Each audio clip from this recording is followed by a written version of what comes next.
Parliamentary വ്യാമോഹം വലിയ രീതിയിൽ പാർട്ടിയിൽ ഒരു പ്രവണതയായിട്ട് ഒരു ദുഷ്പ്രവണതയായിട്ട് വരുന്നു എന്ന് പാർട്ടി രേഖ തന്നെ പറയുന്നുണ്ട്. ആ സമയത്താണ് ഇത്തരത്തിലൊരു കാര്യം ഒരാൾ ഉന്നയിക്കുന്നത്. അപ്പോൾ അതുകൊണ്ട് ഞാൻ പറയുന്നത്, ഞാൻ ഇക്കാര്യത്തിൽ മറ്റു വിശദാംശങ്ങളിലേക്കൊന്നും പോകുന്നില്ല. നേരത്തെ ഇവിടെ അരുൺ പറഞ്ഞ കണക്ക് പി ജയരാജൻ്റെ കാര്യത്തിനകത്ത് ചില വിമർശനങ്ങൾ അദ്ദേഹം ഉന്നയിച്ചിട്ടുണ്ട്.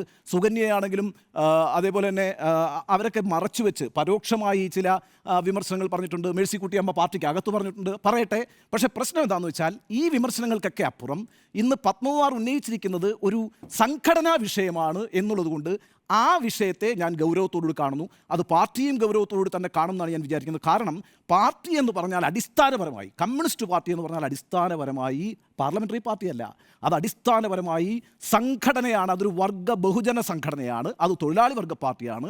ആ പാർട്ടിക്ക് മുന്നോട്ട് ചലിക്കണമെങ്കിൽ ആ പാർട്ടിയെ ചലിപ്പിക്കാൻ വേണ്ടി ത്യാഗോജ്വലമായി പ്രവർത്തനം നടത്തിക്കൊണ്ടിരിക്കുന്ന ആളുകളുടെ ഒരു നിര തന്നെ വേണ്ടി വരും.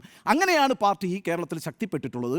ആ പാർട്ടിക്ക് മുന്നോട്ട് പോകണമെങ്കിൽ ഈ വിമർശനത്തെ ഗൗരവത്തോടെ കാണേണ്ടി വരും എന്ന് തന്നെയാണ് ഈ വിഷയത്തിൽ എൻ്റെ നിലപാട്.